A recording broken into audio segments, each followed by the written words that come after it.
السلام عليكم ورحمة الله وبركاته.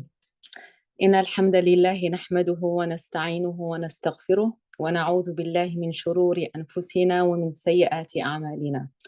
من يهده الله فلا مضل له ومن يضلل فلا هادي له، وأشهد أن لا إله إلا الله وحده لا شريك له، وأشهد أن محمدا عبده ورسوله.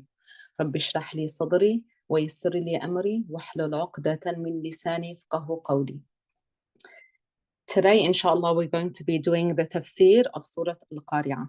So we're progressing, and I really hope that everyone is memorizing these short chapters as the Tafseer is going.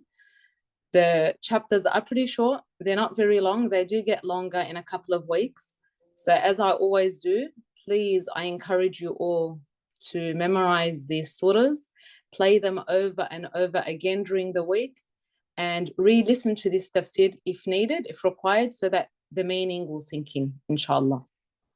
So I'll start with reciting the surah a little bit quick, normal pace, and then at the end I will recite it a lot slower so that inshallah you can see if you've retained some of the tafsir information, inshallah. أعوذ بالله من الشيطان الرجيم.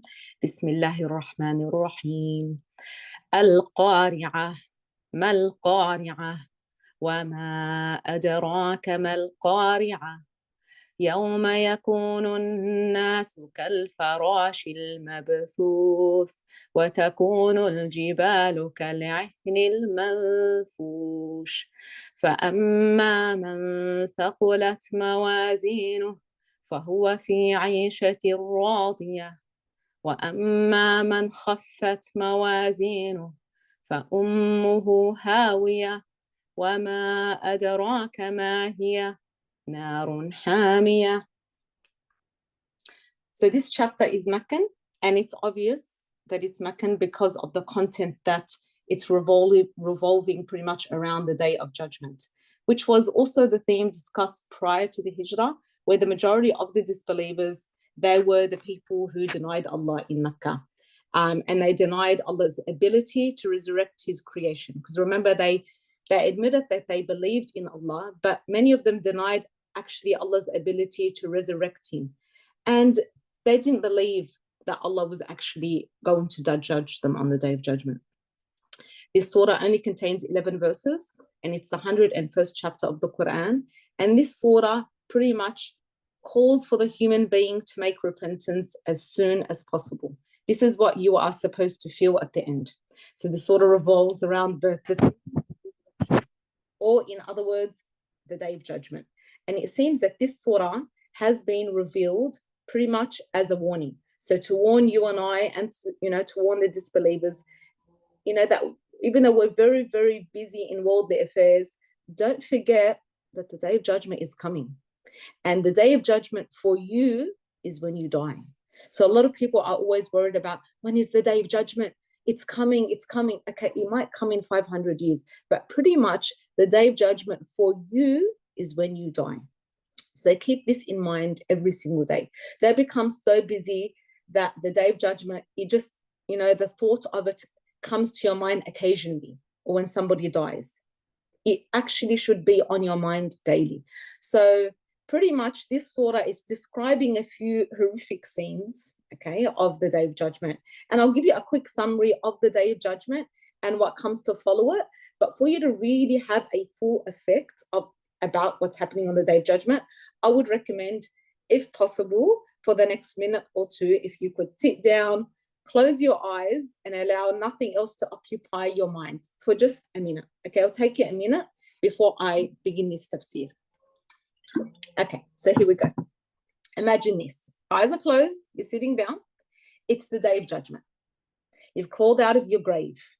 Some people are asking you for some of your good deeds, but you need those good deeds. So what do? You run, you bolt it. You feel selfish because some of these people may be your children asking for these deeds. But the truth is that no one is willing to give away a single deed, not even to their own kids, not even to their own parents. People are running like crazy. It's like a movie. Everyone's confused. They look like scattered moths, not knowing where to go, left or right. Where do I go? every direction looks dangerous. You see like mountains above being uprooted from the ground, and then they're just flying around like fluffed up wool. It's like a scene from a movie, but now it's not a movie, it's real. Eventually, after a while of this going on for a long, long time, you've lost count how many years it's been. Allah's court is established and people are having their day in court. And your turn is coming because you know that everyone gets their day in court. Okay, so you're really nervous, but you kind of just want this day to be over and done with. You just want the result and you just want it over and done with. Finally, you're called in. It's your day in court. The court is full. Your deeds are literally placed in front of you on a scale.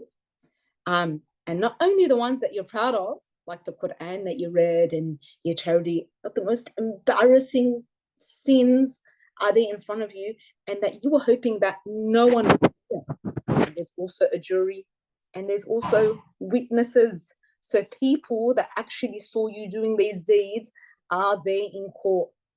Even your own body parts are going to speak out against you or for you. So you try to shut them up. Okay, you try to put your hand over them. But when you do, they actually talk and they say, Allah has inspired us to talk, so we are going to talk. So anyway, you've got no power or authority to wind them up. So you just have to hear all this stuff being said about you, and it can go on for ages. Your deeds are literally weighed on a scale. Like, you know, those, just imagine an actual scale, a physical scale. And after that scale and the court, you'll know your result. You know that you're either going to go to hellfire or you're going to go to the Jannah. It's one of those. And you're hoping that your good deeds outweigh your evil deeds. If it happens to be that your deeds are equal, meaning like your good deeds are equal to your bad deeds, you'll be sent off to a place called Al-Araf, which is a really high station where you're going to need to stand there and wait for ages until Allah forgives you. But you don't know how long you're going to be standing there for. You don't know. Is it going to be years? Is it going to be months? You don't know.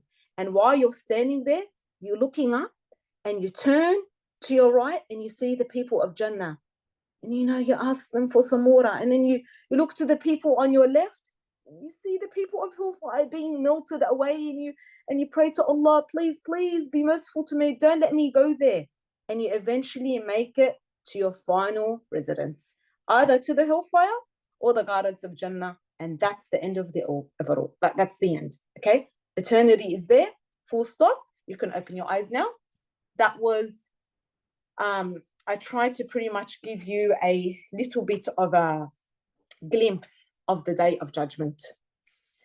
So pretty much your life and everything that you do in your life will be what will lead you to your final destination in the Akhirah, okay?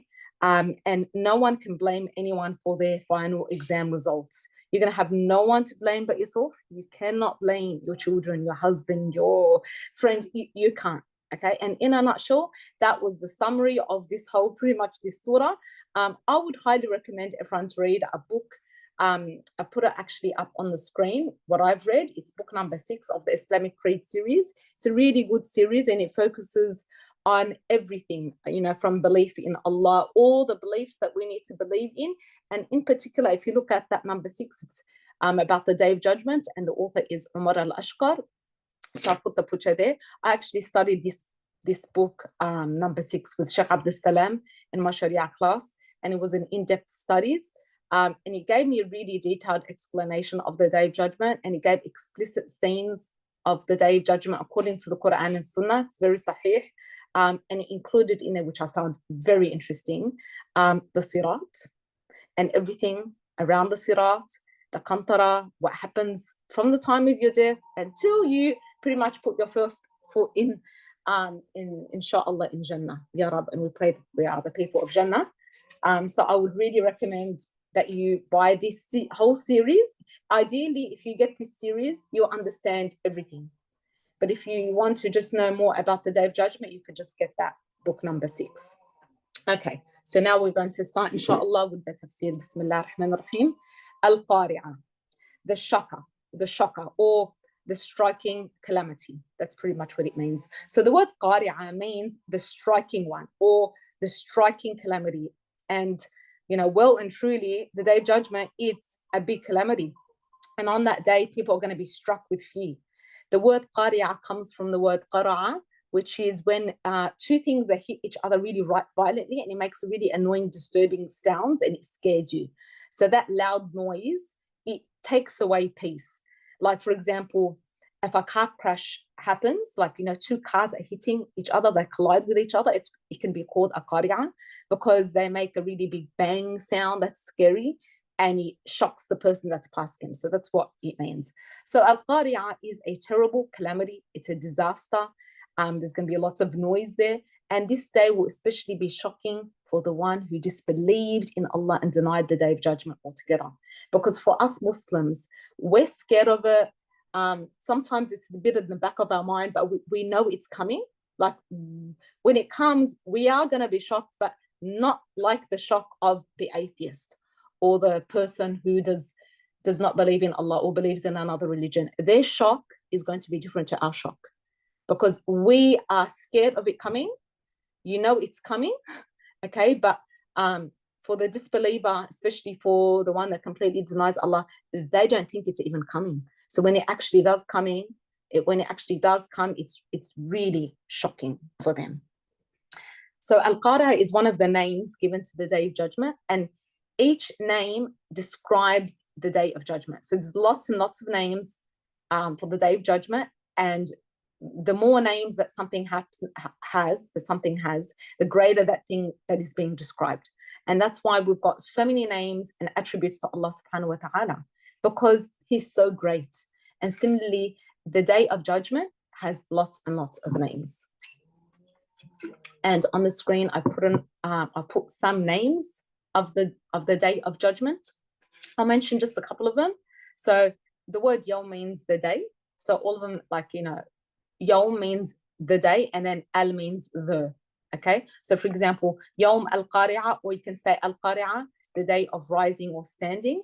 Yawm al-Qiyam. The first one is Yawm al-Qiyam because the word Qiyam means to stand. That's why when we are in our when we wake up at night, we're praying Qiyam al-Layl, Qiyam, because it means standing. So it's the day of rising or standing. Yawm al-Hasra, the day of regret. Yawm al-Fasl, the day of separation. You're separating the good from the bad. Yawm al-Din, the day of recompense. And al-Haqqa, the inevitable reality. I'm not going to go through all of them, but these are some of the names of the Day of Judgment. And you will notice, subhanAllah, how each name, it explains something that's going to happen on that day, or the outcome of the day, or how you feel on that day. Like, subhanAllah, Yawm al-Hasra, the day of regret. It's called Yawm al-Hasra because on that day, you're going to feel so much regret. Like, you will regret those movies you watch. You will regret those clothes you wore. You will regret the food you ate, and you will regret the arguments that you had.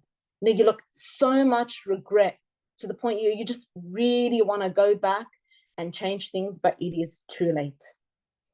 So there are over 20 names given to this great day, and subhanAllah, each one of these names, it describes an incredible attribute and a description of that great day. And it's really worth pondering over these names.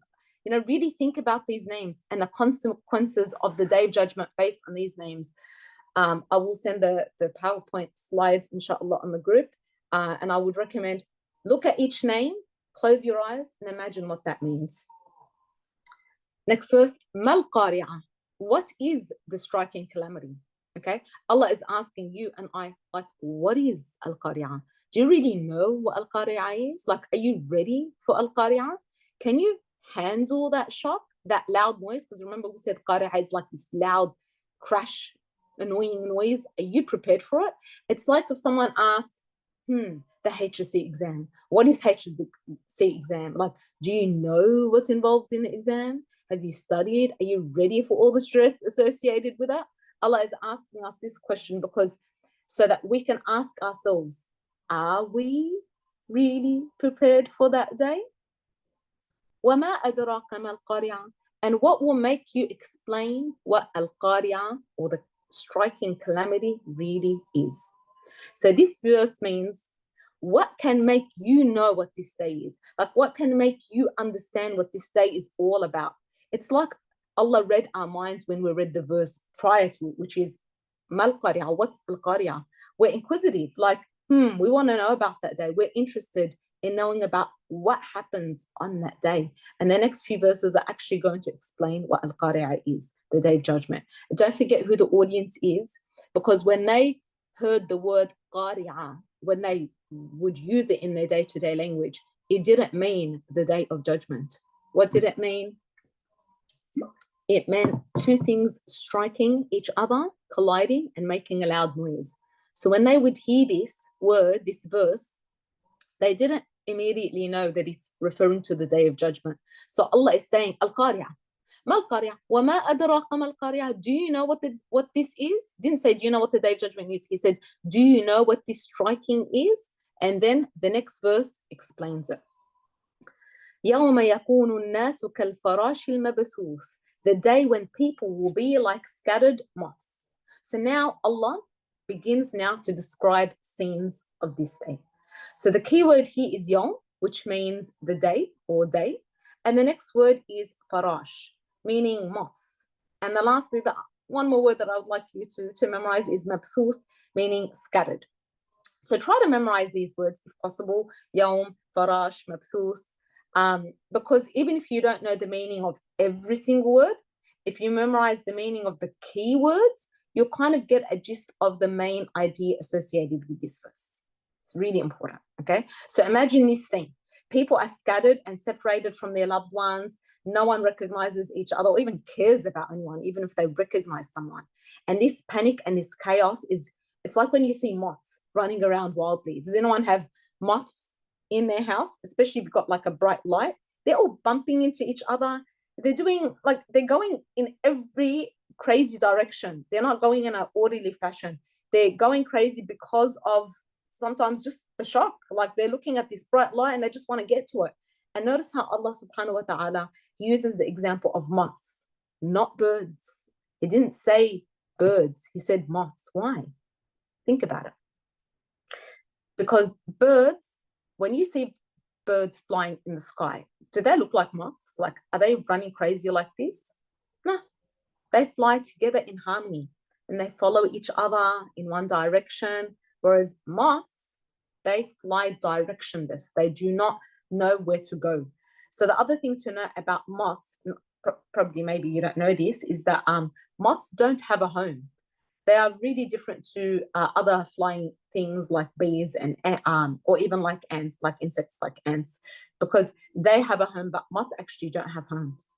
So Allah is describing the human being like a moth, because on that day, they will be homeless and they're going to be running in panic and disorder like a moth. So this is, subhanAllah, how Allah is so specific about the words that He uses. وَتَكُونُ الْجِبَالُ كَالْعِهْنِ الْمَنْفُوشِ. And then Allah describes on that day, it's like the mountains are going to be like fluffed wool. Now, I tried to get images, from Google. Obviously, this is not exactly how it looks like. But I tried to get you to imagine, like, these are big, heavy mountains flying up. So the key words here is jibal, which means mountains, and ahnil manfush, which means fluffed wool. Allah, He continues to describe what happens on that day. What's going to happen? The mountains that we know are strong structures. They're heavy.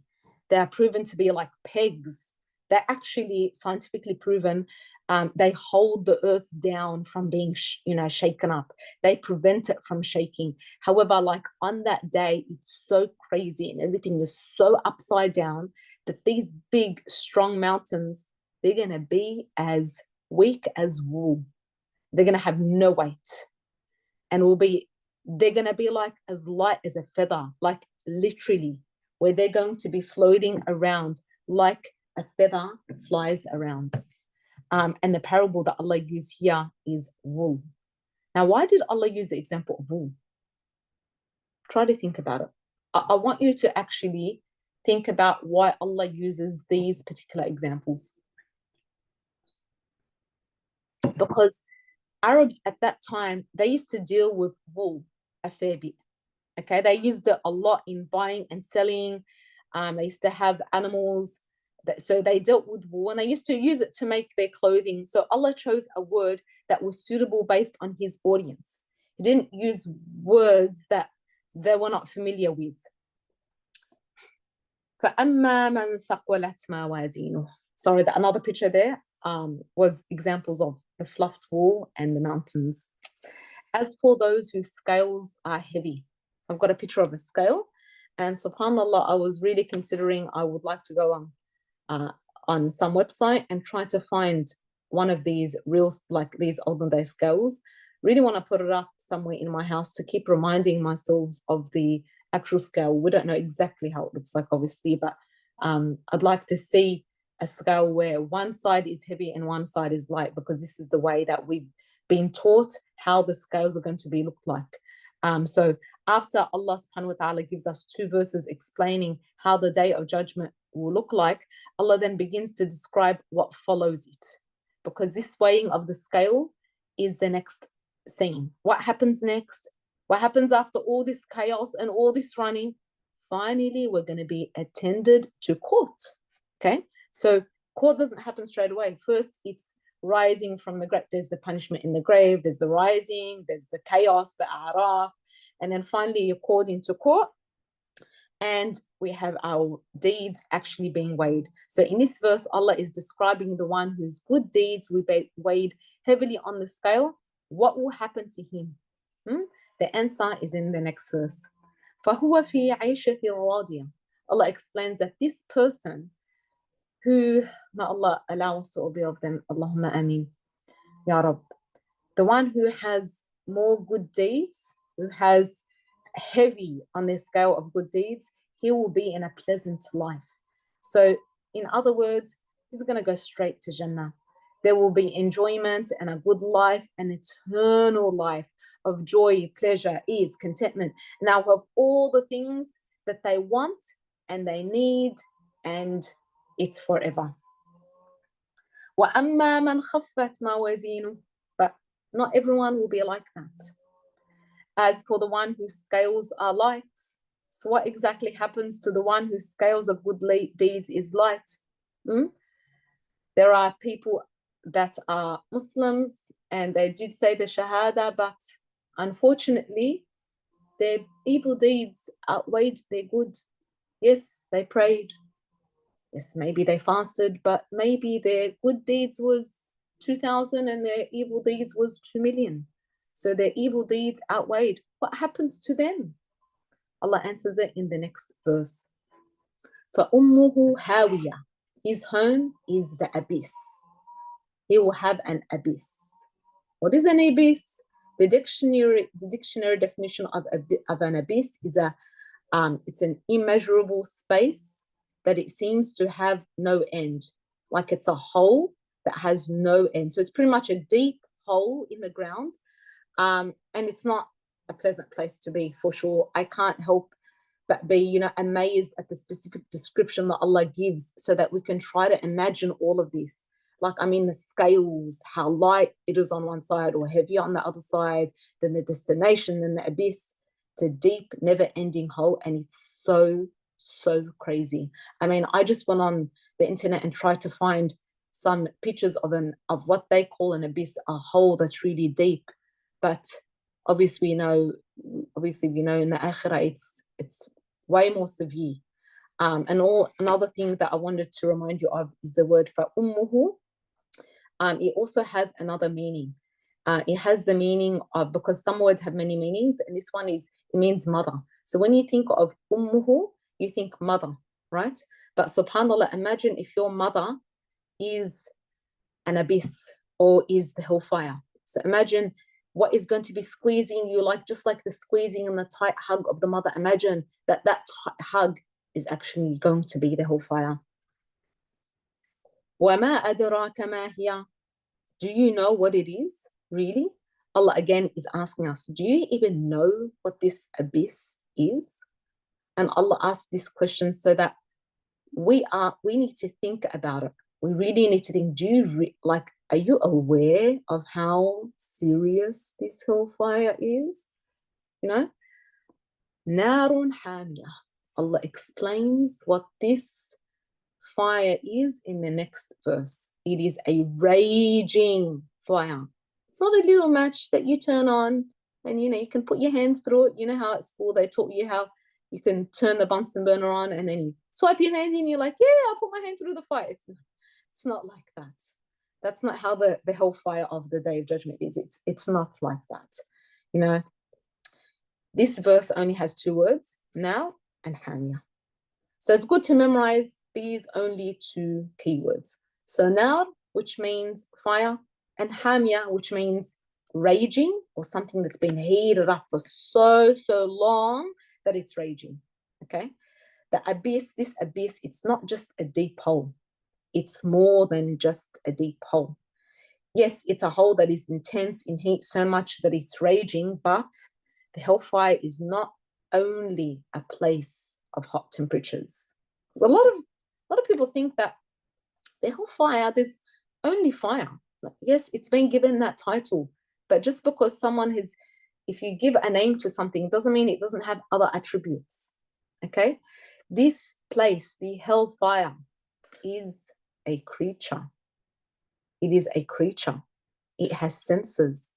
It breathes. It inhales. It exhales. It speaks. It crushes. It gets angry, just like a living thing. Why? Because it is a living thing. Because there are plenty of evidences found in the Quran which states these things that I'm saying. There's actually a narration where the Prophet ﷺ once said that the fire of hell complained to Allah. And it said, Ya Allah, part of me is eating other parts, like, gets so full out of its heat. And, it's so full and it's so hot. So Allah gave the hellfire 2 opportunities to exhale. We inhale and we exhale, breathe out. So once in the summer and once in the winter. And that's where we see the freezing weather in winter is coming from. It's due to the exhale of the hellfire. And that's why we see the extreme heat waves happening. It's due to the extreme heat of the hellfire. So I hope, inshallah, that this will help you have a little bit of an understanding that the hellfire is not limited to fire only. I'd like you to imagine this in a micro scale, okay? Like micro mean me. I'm not giving a big example, just a little example to help our minds imagine the severity of hellfire, but you never can, because we've never touched something that's been in the hellfire. We don't know how hot hellfire is, really. We haven't experienced it. So, but I'm going to give you on a micro scale. I want you to imagine, does anyone have a fireplace, okay? Or if you have a fire pit where you roast marshmallows outside, and if you don't, then imagine, okay, just say you have a barbecue, like preferably not a gas barbecue, but one where you heat it up with the fahm, the coals. So you see how the fire gets really, really hot, and then it becomes so bright orange, where your face, you can't even handle your face being near it, not in it, but just near it. Like, if you get any closer to the fahm, the coal, your eyes, they feel like they're gonna burn. Now, that's how we feel when we're just like next to the fire. We're not in the fire, we're just close to it. And that's the fire of this world. The fire of the akhirah, it's 70 times hotter than the fire of this world. Now, how are we going to handle that? How are we going to handle that hellfire? How? Like, wallahi, I stare at the coal, and I stare at it when we make a barbecue, and I look at it, and especially in the fireplace, I look at the pieces of wood that we put in there, and I put a little chair and I sit in front of the fireplace and I just stare at it. And I stare at it and I stare at it. Sometimes I put a marshmallow in there and I watch my marshmallow melting from the heat. And then as that marshmallow is melting, wallahi, I imagine that that's me. That's Jinan melting away. And this is exactly what we need to remember when we're living our daily lives. Not only when we go to a lecture, when we read Quran, we need to reflect about the akhirah, not just its joys, but its punishment in our daily lives, in our daily dealings, so that we can remind ourselves of the punishment of the fire. Like as you're cooking your dinner, as you boil the water for the pasta, imagine that you are being dipped in that boiling water. For those who have a pool, imagine that you are drowning in that water. But only that water isn't water, it's actually blood. And we've got to keep reminding ourselves about these things and put fear, instill fear into your own heart, to warn yourself, to scare yourself from falling into sin, as you will remember the punishment of the hellfire a lot better if you're able to do that. If you go on about your daily lives and you do not think of the day of judgment on a regular basis, honestly, the dunya is going to take over you. Like really, really. It's so going to take you where you're just going to be busy with work, cooking, cleaning, housework, having children, keeping everyone happy, that you actually don't think about what am I doing? Like days, months, years are passing. Have I done anything to prepare for this? This is the test. Where am I going? What have I done today to help build my big Jannah, my big investment? So we really need to we actually need to hear about the Day of Judgment more often. So please, I would recommend that you get that book about the Day of Judgment. Jahannam is not limited to fire. It is a torture house. I repeat, this is the word I always use in my brain to describe Jahannam. It's not just fire. And fire is sufficient. That's enough of a punishment. But subhanAllah, it is a torture house. I know that, of course, no one likes to hear about Jahannam. They don't like to hear about bad stuff. People like to hear about Jannah, the maids, the castles, the delicious food, the fine, beautiful clothing. But if you only hear about Jannah, our heart is only going to have hope in Allah's mercy. And we're going to forget all about Allah's adl, his justice and his ghadab, his anger and his ability to call people to account. We need to remember both Jannah and Jahannam equally. You've got to have fear and you've got to have hope, so that your iman is balanced. You don't want it to lean towards one side, because if you focus too much on one side, it's going to make you despair. And if you only talk about Jannah, it's going to make you have so much hope that you're going to fall into sin and say, oh, khalas, Allah is Ghafur Rahim. Allah is forgiving, He's merciful. Like, I pray, like I wear hijab, Allah's going to, I'll enter Jannah. What about Allah's anger? What about Allah's punishment? So verses such as these, they should instill fear in our hearts, and it should motivate us to prepare for the Day of Judgment, so that we can, inshallah, enter Jannah without going to hellfire first. The fool is the person who either has too much fear or too much hope. The over-hopeful people in Allah's mercy is the one, they rely on Allah's forgiveness so much that they forget about Allah is being just and severe in punishment. Then we have the people that do not consider Allah's mercy and forgiveness, and they focus so much on Allah's ability to punish to the point where they fall into sin, and then they give up on themselves and they go, we're going to hell anyway. Ya Allah. May as well. It's like when someone gets a bit of a low mark in their exam, I'm going to fail, there's no point in studying, and they just completely give up. So their desire for perfection leads them to hopelessness and giving up in working for Jannah. But the wise Muslim, this is where I want us to be. We want to be the wise Muslim, the one who hopes for Allah's mercy and for Allah's forgiveness, but they strive to perfect their worship. Although we may never ever achieve perfection, we still soldier on and remind ourselves that it's all about being on the path. It's not necessarily about getting to the final destination. And let me explain this, okay? Because this might seem like, what did she just say? It's like memorizing the Quran. You need to have a goal that, inshallah, ya Rab, I'm going to memorize the whole Quran. But you might not actually ever memorize the whole Quran. Like, death might take you, it might happen. But the point is that you die in that path, that you die working towards that. You just say you are working towards qiyam al-layl, praying a third of the night. Just say you have this goal, you're striving. You start at 5 minutes every night, 10 minutes every night. After a couple of months, it becomes half an hour every night. And your goal is to achieve a high level, but death might overtake you, but that's okay. Allah will consider what you were doing. So just remember to take these steps and to not be hopeless. So in summary, this surah is a type of warning so that we're prepared for the day of judgment. And out of Allah's justice, He warns us of the day of judgment and of hell and the reward of Jannah, so that we're motivated to work hard and we're fearful enough to stay away from the things that will earn Allah's anger.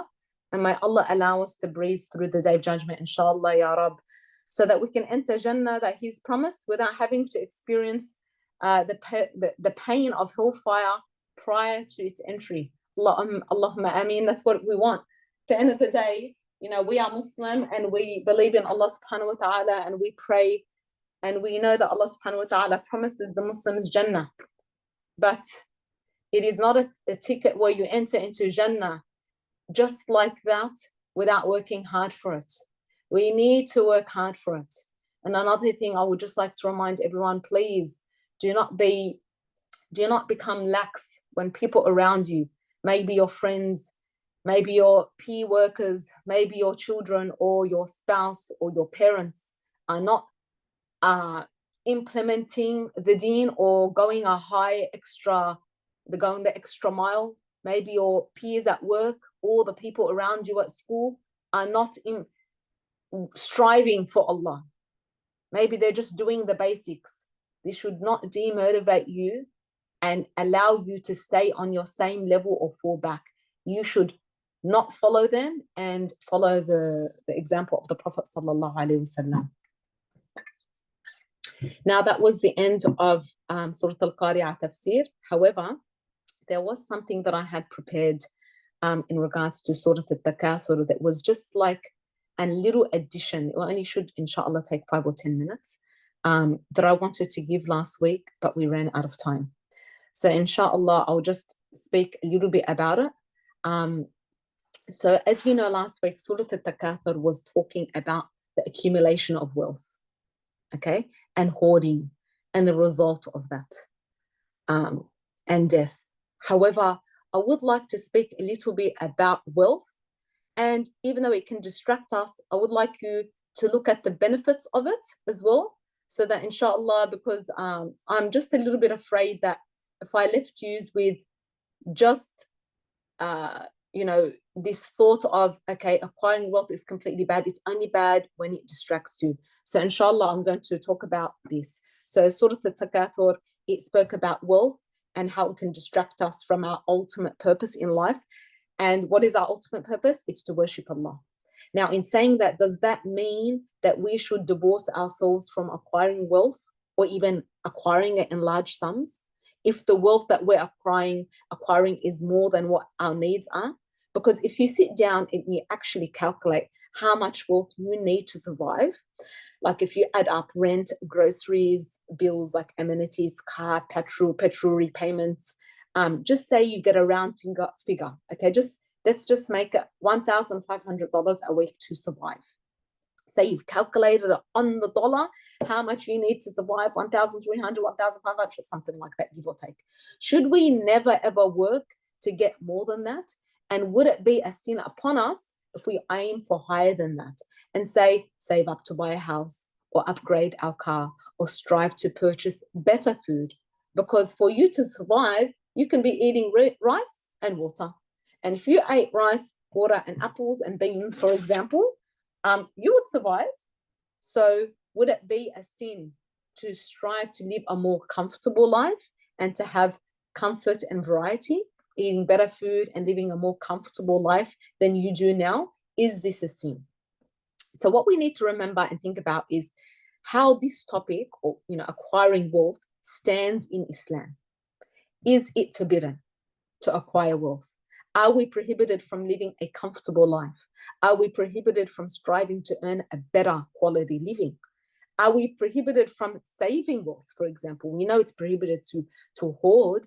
Are we allowed to save? We need to look at the Quran and Sunnah, and we need to see where it stands here.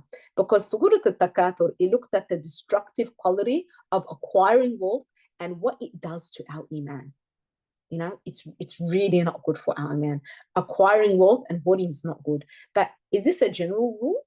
So as you would have gathered, Surah Al-Kafir looks at the hoarder and the one whose purpose in life is to save and not spend. And believe you me, there are many people out there who have this lifelong goal, whose goal is to save, save, save, save, save.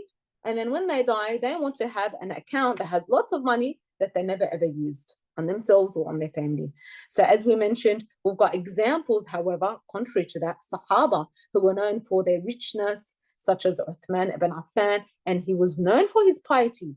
So if being rich was such a sin, he would have been advised by the Prophet ﷺ to give it all away. And we also have examples of prophets who were rich and lived extremely comfortable lives.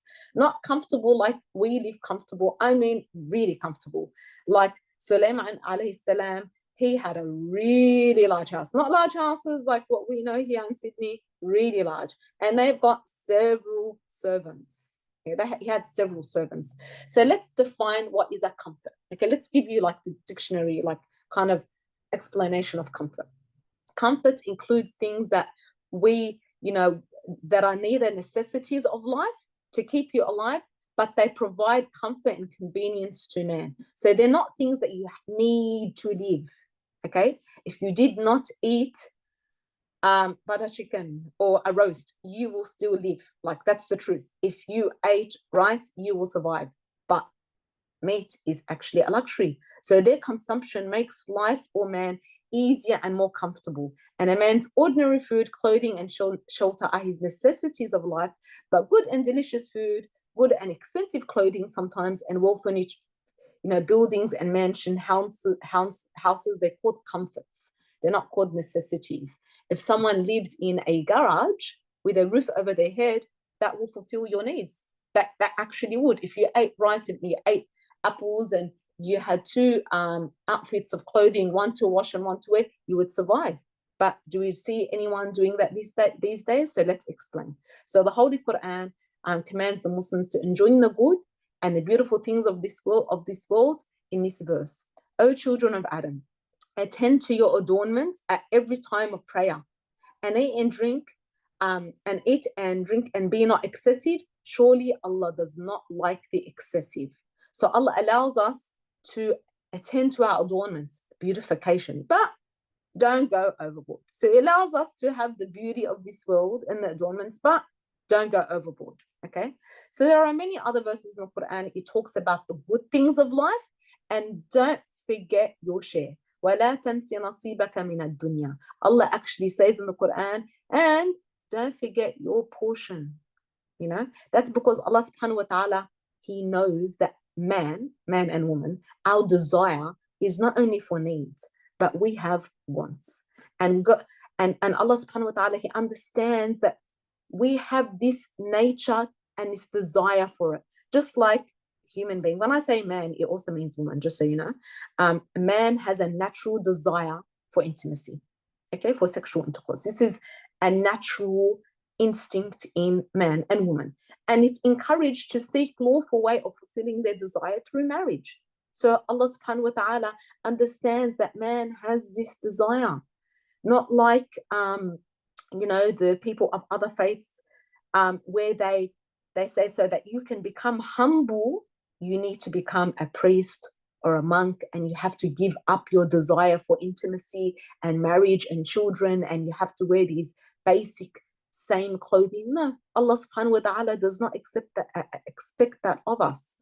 Allah recognizes that we as humans, we have a desire for intimacy, material wealth, and having our basic needs met won't satisfy us if we only have that.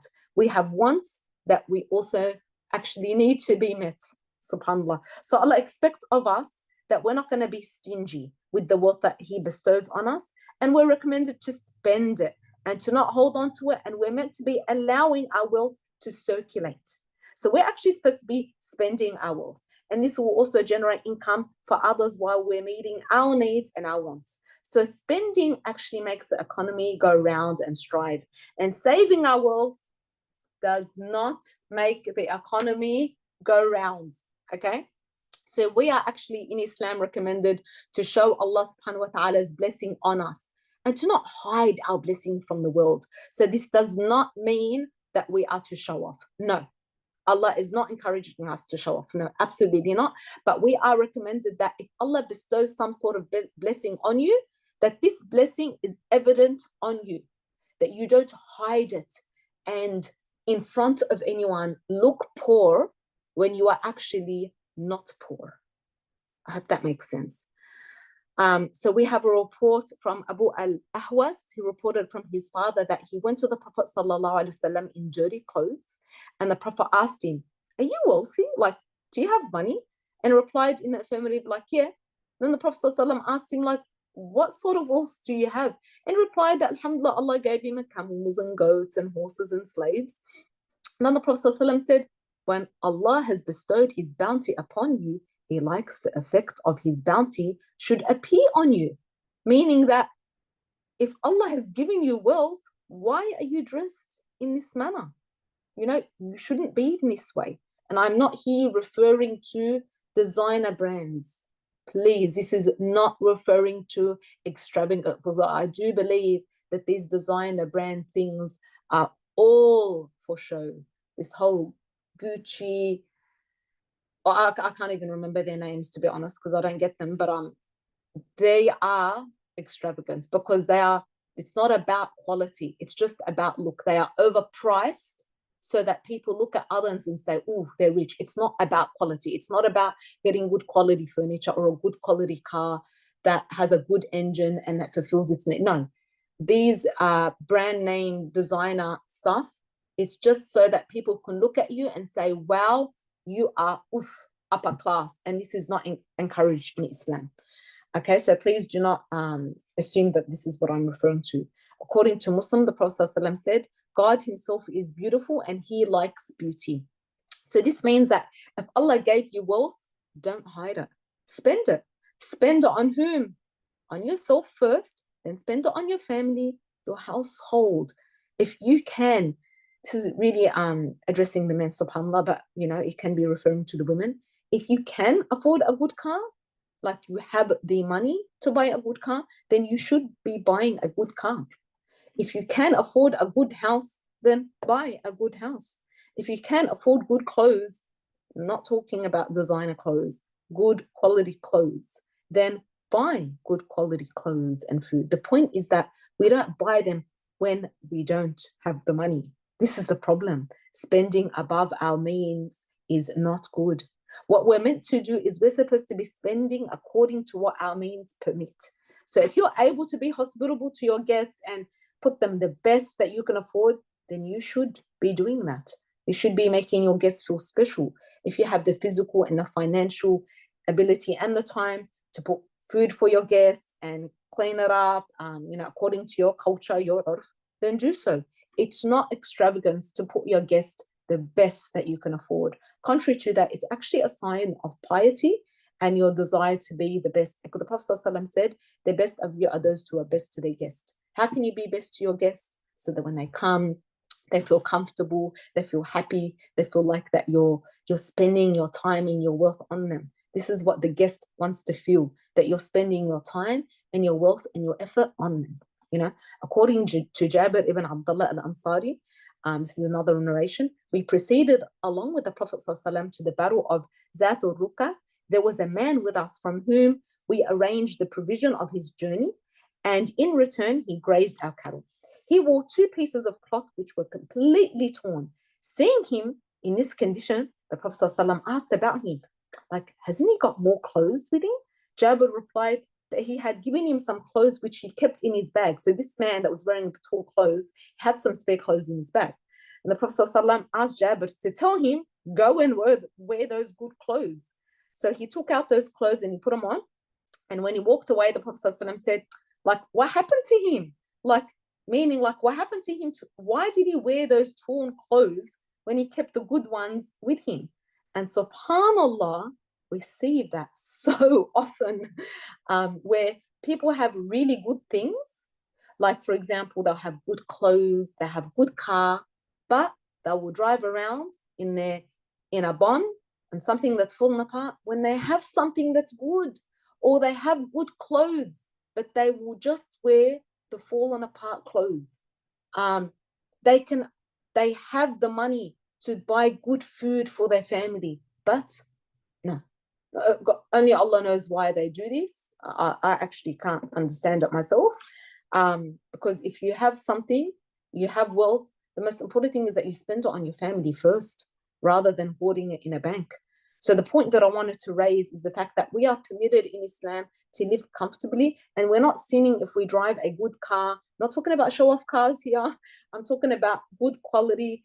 If you can afford a spacious home, or if you can afford good quality furniture, that's fine, as long as you're not doing these things and buying these things to specifically draw attention to yourself by showing the people, hey, I'm better than you. Look at my car. What kind of car are you driving? Oh, that one still. When are you going to upgrade? You can't throw these comments on people to make people feel like they are lower than you.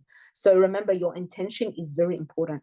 In fact, it's very praiseworthy for a man to spend his wealth on his family and to be a good provider and seeing to all the financial needs of his family. This man that does this is very praiseworthy, because the man that does this, he's looking after his family without having to make them work. And these days you will see a lot of children are working from a young age, not because they're financially struggling. When a family is financially struggling, I encourage children to work, and I think it's very good. But what I'm saying is that particularly girls, working out and mixing with men, and there's no real need. Like, it's not a necessity. It's only because the breadwinner is saving their wealth to spend it on their hobbies and their wants, rather than seeing to the needs of the family. And we ask Allah to protect us from this. And we ask Allah to allow the men of this ummah to fulfill their obligations towards their families, and to support their families financially and spiritually. And may Allah allow us women to appreciate the hard work that our husbands do for our comfort, inshallah. Ameen. سبحانك اللهم وبحمدك أشهد أن لا إله إلا أنت أستغفرك وأتوب إليك. السلام عليكم ورحمة الله وبركاته.